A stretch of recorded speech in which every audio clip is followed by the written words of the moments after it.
Pemerintah mengusulkan kenaikan biaya haji reguler menjadi Rp69 juta.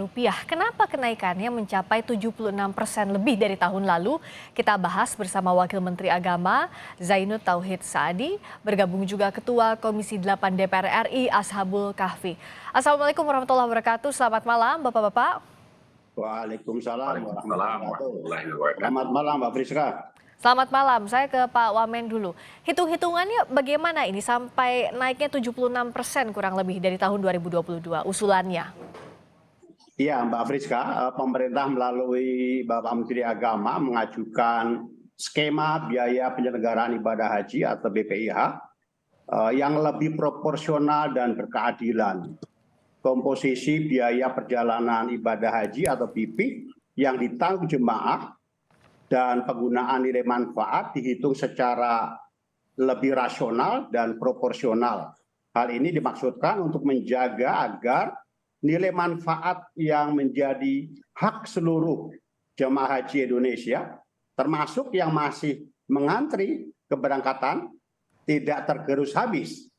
Kita semua mesti tahu bahwa nilai manfaat itu bukan hanya milik jemaah haji tahun ini yang berangkat, tapi juga milik seluruh jamaah haji yang sudah membayar setoran awal dan masih menunggu antrian berangkat.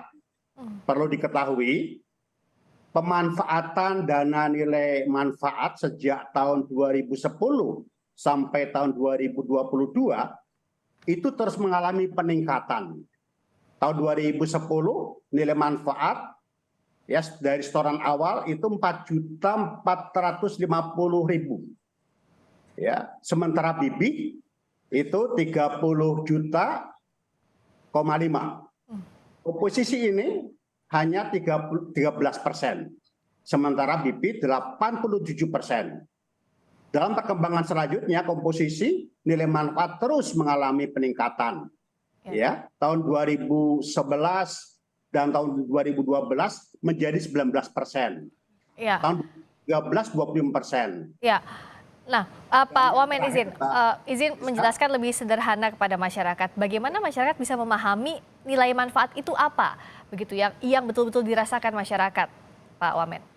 Ya, di dalam komponen BP itu ada dua ya komponen yang harus dibayar oleh jemaah ya dan juga komponen yang dari nilai manfaat itu. Nah, yang dibayar oleh jemaah itu terdiri dari beberapa komponen. Misalnya, jemaah menanggung biaya penerbangan dari embarkasi ke Saudi Arabia itu besarnya cukup lumayan 33,9 juta. Kemudian akomodasi di Mekah mencapai 18.700.000. Kemudian akomodasi di Madinah, living cost, visa dan juga paket layanan masyair. Ya, jadi komponen-komponen itu yang dibebankan kepada jemaah. Sementara ada penyertaan dari nilai manfaat, ya itu sepenuhnya menjadi bagian yang ditanggung oleh setoran awal dari nilai manfaat itu untuk apa? Untuk memberikan keringanan untuk para jemaah. Living real cost Mbak Friska, real cost itu 98,800 ya 98 juta 893 juta rupiah. Artinya apa? Kalau dilihat dari real cost itu sebenarnya penyertaan dari nilai manfaat itu cukup signifikan. Ya, Pak Wamen, kalau dari hitung-hitungan realnya demikian, tapi usulan ini apakah memperhatikan juga dampak psikologis ke calon jemaah haji? Karena kita tahu ada kenaikan kurang lebih 20 juta. Sementara mereka harus melunasinya. Nah, jangan sampai juga misalnya masyarakat terbebani sampai harus mengutang karena naiknya jauh dari hitung-hitungan awal. Ini sudah dipertimbangkan, sudah dikalkulasi Pak Wamen? Ya, yang pasti juga pemerintah memikirkan pengelolaan dana haji itu sendiri.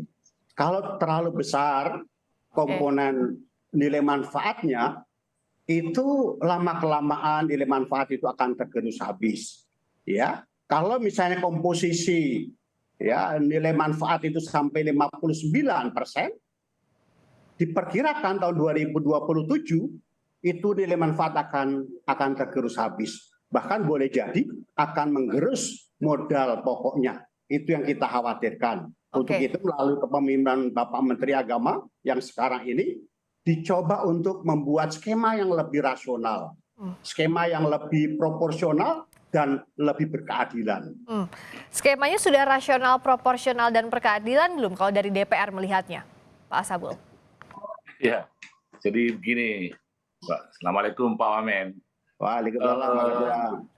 Kami dari Komisi 8 dapat memahami ya alasan Kementerian Agama yang mendorong kenaikan BPIH.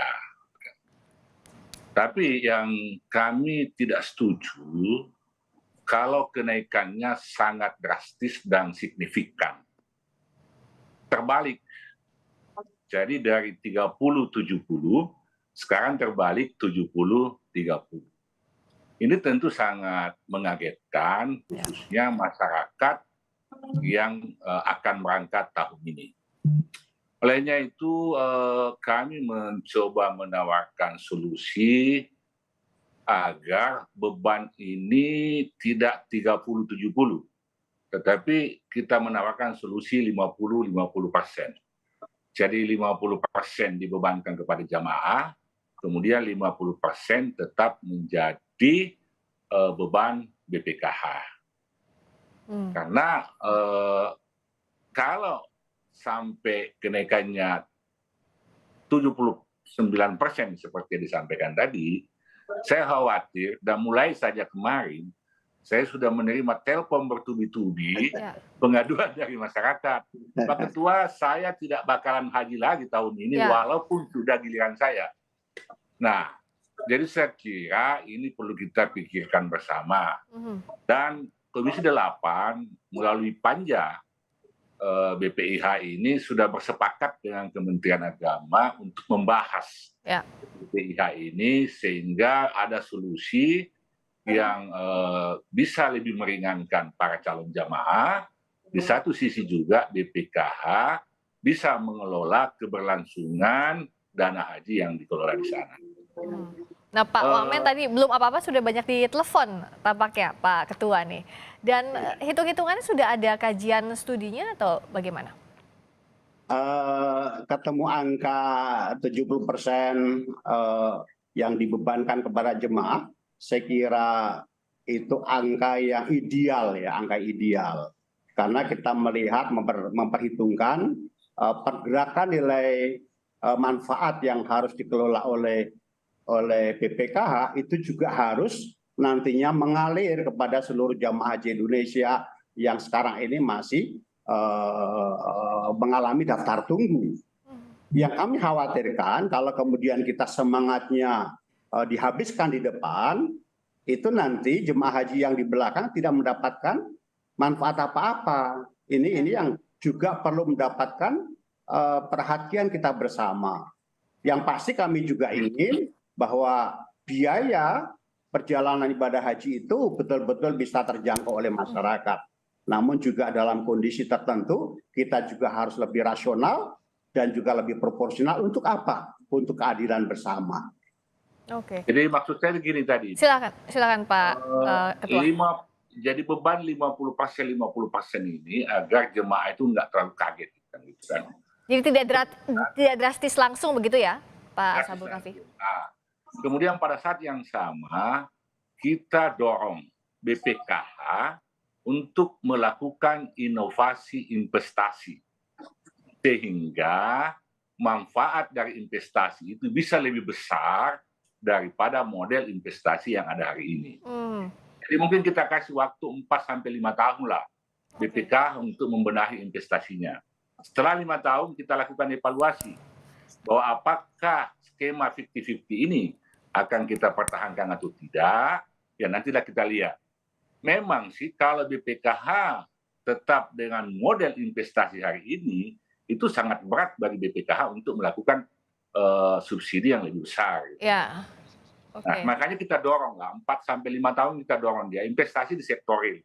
Kalau hanya investasi dalam bentuk sukuk, kemudian dalam bentuk bank syariah, Tidak akan mengejar begitu ya? tidak akan ngejar itu karena kecil sekali. Ya, Kita contoh Malaysia. Malaysia udah berani investasi di sektor real. Dia investasi di sawit, dia investasi di tambang. Sehingga sebenarnya Malaysia itu lebih tinggi hari ini BPIH-nya dari Indonesia. Tetapi dia disubsidi juga sangat tinggi oleh pemerintahnya, gitu kan? Nah, jadi itu. Ya. Kemudian yang kedua, mungkin juga perlu ada, kami sedang mengkaji di Panja, kemungkinan penghematan terhadap beberapa komponen. Contoh, ini kita harus pikirkan bersama terkait dengan lama tinggal di Arab Saudi. Hari ini kan 38 sampai 40 hari. Mungkin ke depan kita bisa pikirkan cukup 30 hari aja. Itu kan sudah luar biasa bisa memangkas biaya ONH itu. Iya. Nah, singkat saja Bapak-Bapak, terakhir ke Pak Ashabul Kahfi dulu, evaluasinya apa sejauh ini jadinya? Dan kalau menurut DPR idealnya apakah langsung diterapkan, berapapun itu nanti proporsinya tahun ini atau masih menunggu dulu sampai kajiannya betul-betul matang agar juga jemaah tidak langsung kaget begitu? Apalagi dananya kan tidak main-main. Kalau saya, karena waktunya sangat mepet Bu ya, ini tinggal 3 bulan loh. Betul. Nah, sehingga menurut saya kenaikannya itu kalau saya, solusi yang saya tawarkan tadi itu 50-50% saja, sehingga masyarakat nggak kaget. Karena kalau 70% pasti kaget. Dan kekhawatiran saya, seperti saya katakan tadi, akan banyak tidak akan berangkat. Bayangin aja Bu, kalau mereka harus menombok 45 juta, kan kali 2 orang, itu sudah 90 juta kalau saya yang naik. Apalagi banyak calon jemaah kita yang menabung bertahun-tahun, berpuluhan tahun bahkan. Satu, yang kedua kita harus pahami, sebagian besar jemaah kita ini adalah berlatar belakang ekonomi menengah ke bawah. Kalau saya tidak mengatakan orang miskin. Mereka menabung, ONH itu 10 tahun sampai 15 tahun. Iya, betul. Gitu. Baik. Jadi saya kira setuju naik, tapi kita lakukan secara bertahap. Baik, kalau dari Pak Wamen bagaimana? Apakah ini harus dilakukan tapi bertahapnya seperti apa begitu? Dan kalau yang sudah lunas, apakah tahun ini harus langsung menambah jika disetujui atau seperti apa? Ya, yang pasti ini baru proses awal ya. Bapak Menteri Agama dalam raker kemarin mengajukan usulan. Nah, mekanisme berikutnya adalah dibentuk panja. Dalam panja itulah kami bersama-sama dengan DPR Komisi 8 membahas ya poin per poin mana yang bisa diefisiensi, mana yang perlu mendapatkan afirmasi misalnya dan sebagainya. Saya kira itu sangat terbuka untuk dibicarakan. Yang pasti kami Bapak Menteri Agama berkeinginan bahwa penerapan BPIH itu betul-betul harus proporsional dan juga berkeadilan kepada semuanya. Ya, baik. Yang diharapkan itu berkeadilan dan tidak memberatkan masyarakat, dicari solusi terbaiknya. Bapak-bapak, terima kasih waktunya. Wakil Menteri Agama, Pak Zainud Tauhid Saadi. Terima kasih Ketua Komisi 8 DPR, Pak Ashabul Kahfi telah bergabung di Sapa Indonesia Malam.